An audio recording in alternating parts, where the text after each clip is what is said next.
Last night, BPI President Aurelio Montinala III talked about why keeping things simple enabled Philippine banks to weather the worldwide crunch. Tonight, he tells us why he feels the country is in a sweet spot. I think three areas. One, the whole issue of the unbanked or the underbanked. I think the common term is what we call inclusive growth, which I think is also very important to the Philippines. Only 25% of the entire population in the Philippines banks with a bank. Okay, and therefore you can expand that. So that's one. Although in fairness, you should also take out half the population because they're below the age of 21 or whatever. So that's the inclusive growth. The second is the rise of technology. Okay, in the old days it was just the ATM and the speed at which the new technology comes in. So I think the ATMs now are quote-unquote routine and even possibly passé, quote-unquote. But all of the action now is in the internet and the mobile. The internet has really taken off and the mobile is starting too.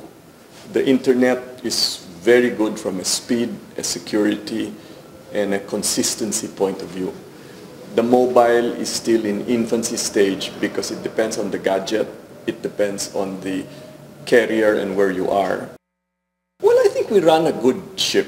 I think in the end, if you take care of your customers, and you have the right business model, okay, and what few people realize in banking is that the key to high profitability is low non-performing loans, okay, and better risk.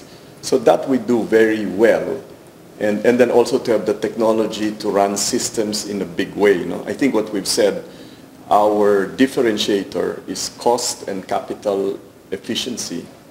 And then we have relationship managers to take care of the key customers.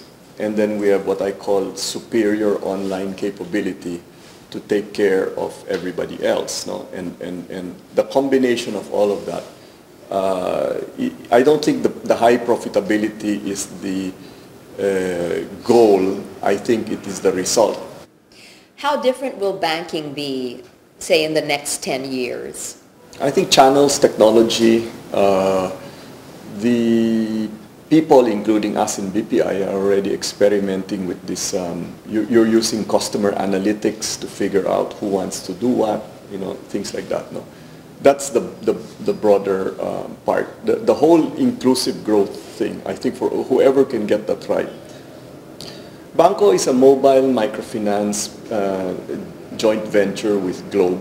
I think the big things is that the ability to use a cell phone to do your banking, so the partner outlets are like drugstores. You go there with your cell phone, you cash in and cash out there, then you use GCash. So it's really a very different model, but it's a model that I think has a lot of future. Why is it, as worldwide observers say, the Philippines is the market to watch? I think we're in a sweet spot. We worked hard for it. We've been up then down, and now we're moving up. Well, three things. Number one, the business model today is correct. We're domestic rather than export.